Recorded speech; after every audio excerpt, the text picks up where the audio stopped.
Alone among the Muslim nations, Turkey is a country with a dream. For 70 years she sat on the doorstep of Europe, waiting to come in. But do all Turkey's children really want a European home? And do the ones who keep the faith there think like us?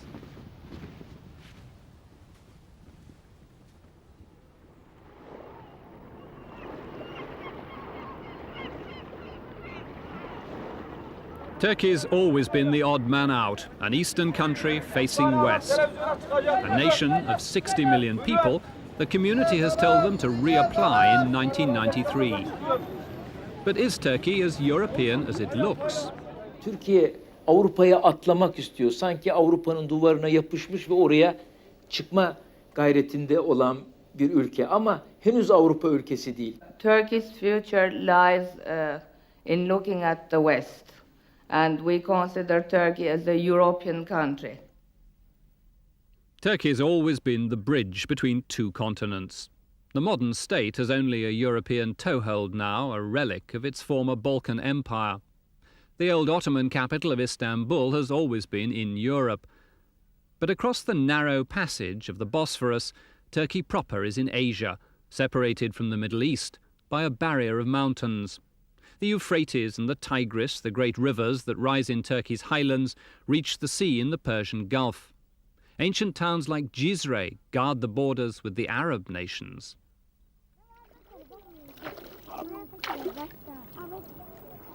In this part of Turkey, you're a long way from Brussels, far nearer Baghdad. This is the Tigris River, Turkey's border. That village over there behind me is in Syria. Half an hour's drive to the east and it's Iraq, then Iran, then Soviet Transcaucasia.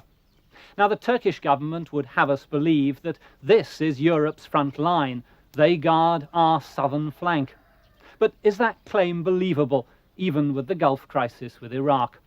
Does Europe end where it's always done, on the waters of the Bosphorus, 1,000 miles away? Or does it end here, on this distant desert frontier?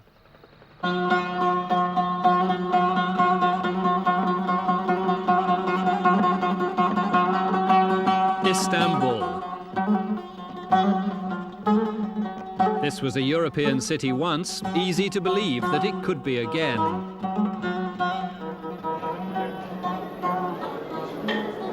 Turkey's a familiar place these days. 100,000, big one.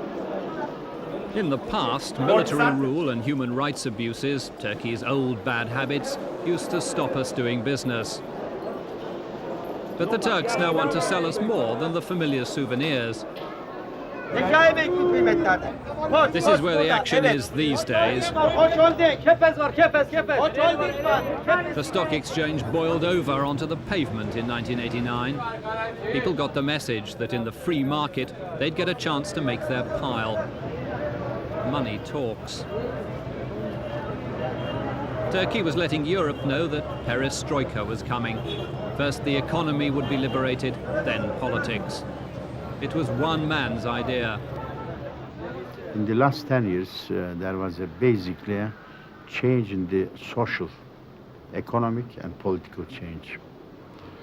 There is a new program which we have introduced 10 years ago. And I believe today West generally saying same thing, which I said much earlier. Whole free market economy can go hand to hand with a liberal democratic system. Turkey is selling her present sunlit image with reminders of her classical European past. Here at Aphrodisias in central Anatolia, Turgut Özal and his wife Semra have come to play the presidential couple and open a site that attracted 250,000 visitors last year.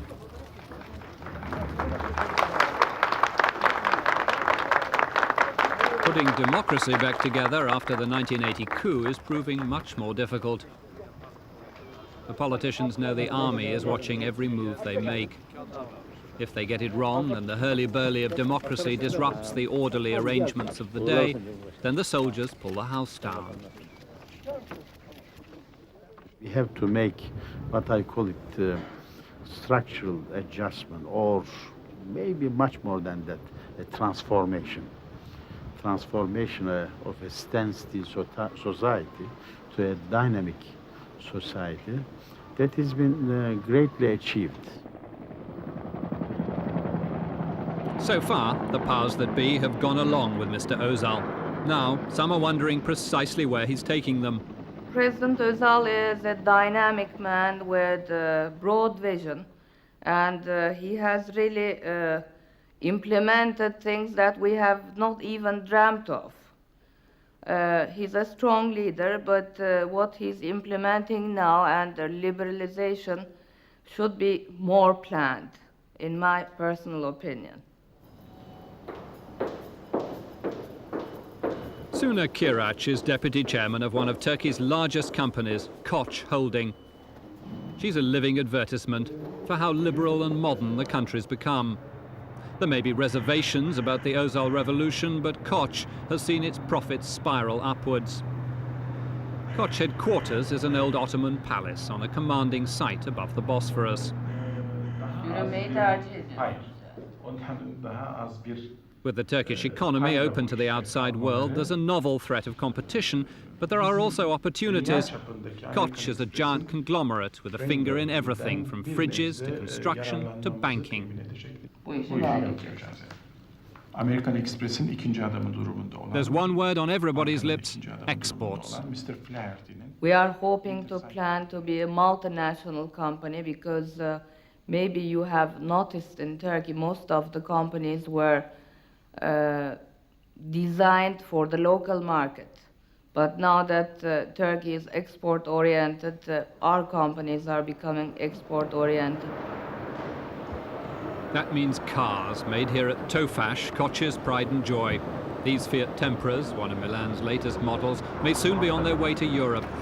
Koç is investing $1 billion to double production and overtake her rivals.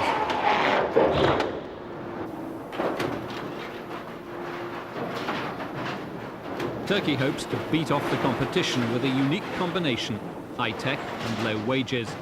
The workers get only 80 pence an hour. But with 56% inflation, they want a big rise now. And that could jeopardize the whole investment. Dinner at the Koç home in Istanbul. It may be $1 billion business, but it's still a family firm. Westerners can feel totally at ease with the people in whose hands Turkey's money is increasingly being concentrated.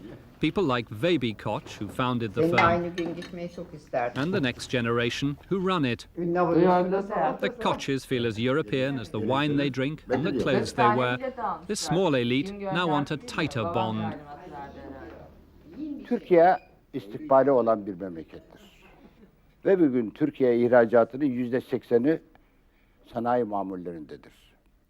Bundan dolayı Türkiye Batı ile daima işbirliğine devam edecektir ve bu iş ileri gidecektir.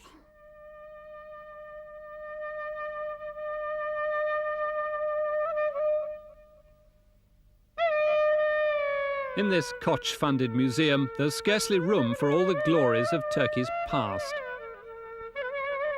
The collection pays corporate homage to philanthropy and culture. Fragile relics protected from the shocks of history by the Koç family. These are plates and saucers made for the church and the mosque. The ones with the faces are for the church, and the ones with the designs are for the mosque. The evidence of past intolerance is now confined behind the glass as history. The Holy War is over with the West. Those Muslim articles of faith are locked away.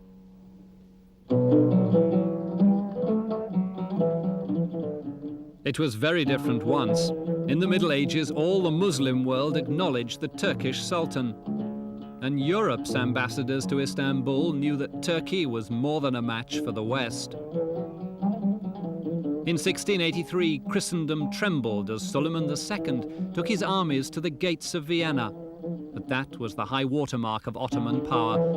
2 centuries of decline began. The Turkish bogeyman became the sick man of Europe.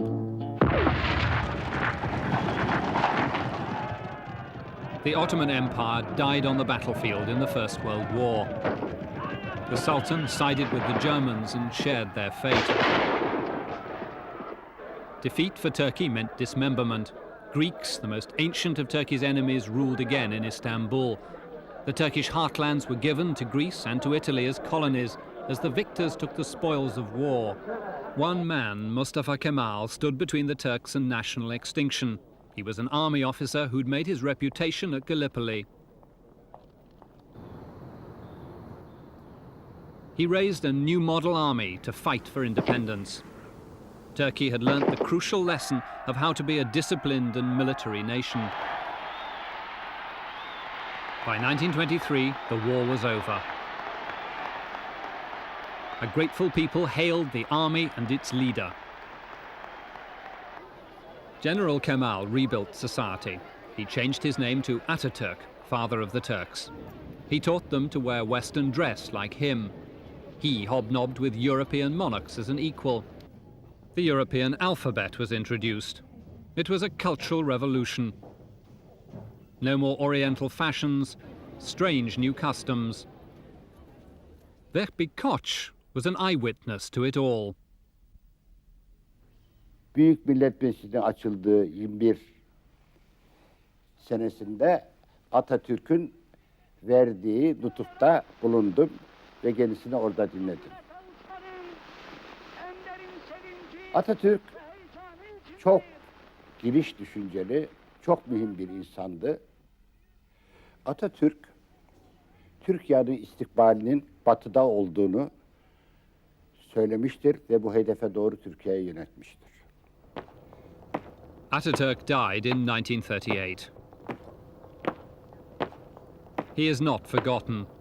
Like Lenin, they made a mausoleum for him. Foreign visitors pay their respects.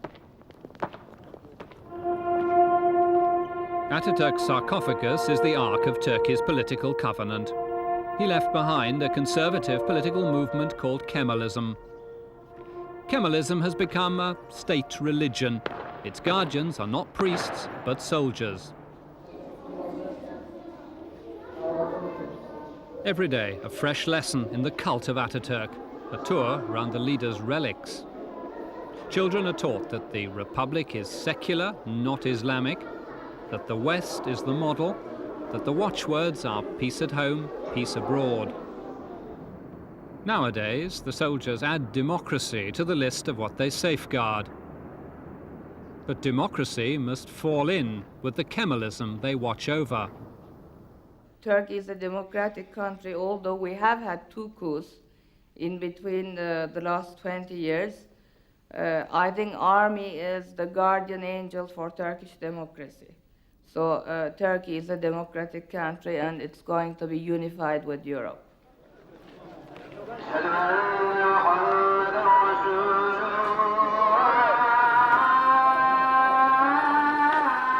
Islam has been the custom of the people here for virtually 1,000 years. Under the new republic, the state discouraged public piety in the hope that religion would wither on the vine. But Islam had cut too deep into the fabric of Ottoman society and the patterns showing through again.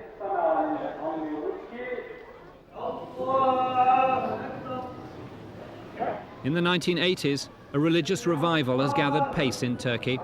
President Özal's economic changes have brought country folk flooding into town, and they've brought the old religion with them. Kemalism copies Europe. Its day of rest is Sunday. But as more people go to Friday prayers, fundamentalism's becoming difficult to ignore.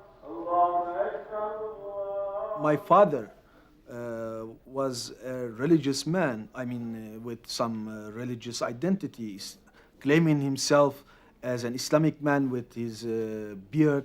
My mother was covering her hair. Nobody cared about this because he was a shopkeeper and she was tending home. But when I became a journalist and when my wife has become a lecture at university, they started minding. They started feeling awkward about our coming to that places. Fehmi Koru owns a Muslim newspaper called Zaman. It sells 100,000 copies every day to the new educated classes. Despite appearances, he says he doesn't feel a European. The readers, like the staff here, take their religion seriously, and they don't care who's watching. They're fighting a battle of traditions and ideas.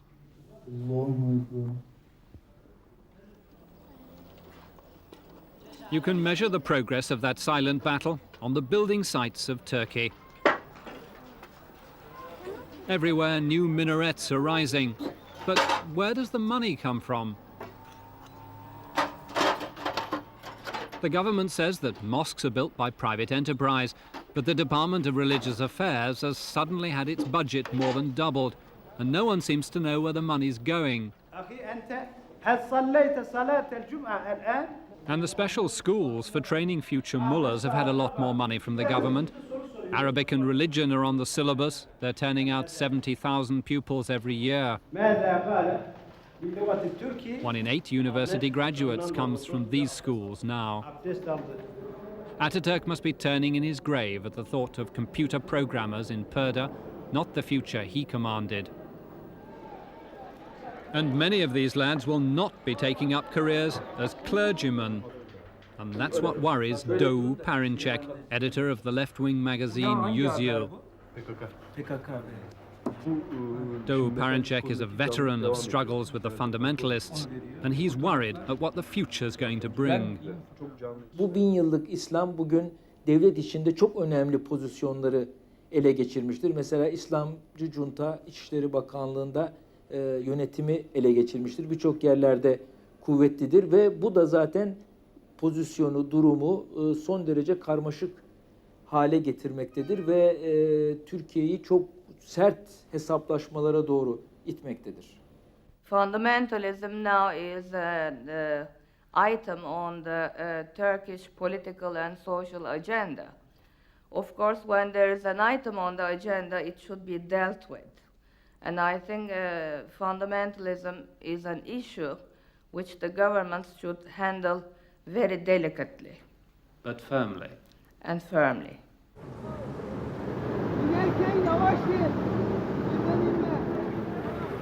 Mrs. Kıraç hopes that the problem will be solved by enlightenment and education. But in the past, challenges to Kemalist orthodoxy brought in the army. Today, the soldiers keep well out of the limelight. But this was a NATO exercise, our only opportunity of getting near the Turkish military. It's a conscript force, almost 1 million men. It's not like Latin America. The generals don't like taking power, but they don't like breakdowns in law and order either. So they keep on taking over the government. They've done it 3 times since 1960. The last time was just 10 years ago. The senior officers who carried out that operation are now retired. Some are prepared to talk. They created a nation under the leadership of Kemal Atatürk. So once you create something, you want to keep it. You want to keep it in a good condition, when it's supposed to be. That is the feeling you have to protect your country from the threat that can damage and jeopardize the peace and security of the country. Internal threats as well as external threats? Well, if the dimensions of internal threats, jeopardizes the country's independence and sovereignty and that sort of thing, and then you have to think that that's a great threat. The soldiers cleared the field. The army blamed the politicians, especially the left. Thousands were arrested and tortured. The political parties were dismantled. Searching for allies against the left, the army decided to let Muslim fundamentalism grow. In 1983, as they relinquished power, the army chose the new prime minister. He was Turgut Özal, a conservative from a religious background. Turgut Özal has moved forward as the military stepped back, a civilian figurehead. But no one was able to tell us how much Özal still owes to the army. Can a figurehead come to life? It's hard to tell because he's always on the move. Last year, by an amazing piece of acrobatics, he made himself the president. With one bound, he was free and off to the White House to make foreign policy on his own. Welcome back to the Oval Office. Mr. Özal breaks the rules of cabinet democracy. When he went to talk to Mr. Bush, the Turkish foreign minister went with him, but the two presidents monopolized the Oval Office photo opportunities, and Mr. Özal spoke to Mr. Bush alone. I do not think that even Prime Minister does not know what really Mr. Özal has discussed with President Bush about the Gulf crisis, about the Turkish commitment. Nobody knows. According to Constitution, we have the parliamentarian system. We do not have the presidency system. But after Mr. Özal became the president, to our opinion, against the Constitution, against law, against everything, against the parliamentarian system, he tries to practice the presidential system. And that is the problem. And actually, he has a big responsibility to actually to collapse the system. The system is collapsing because of his personal attitude and behavior. Your critics say that you're carrying out a constitutional coup, giving yourself I'll give you an English copy of our constitution. You study it. It's a kind of copy. Basically, many articles has been copied from the French constitution. But that is like a motor car. It depends how fast you drive it. That depends upon who is on the presidency in Turkey. And you're a fast driver. I am a fast driver, yes.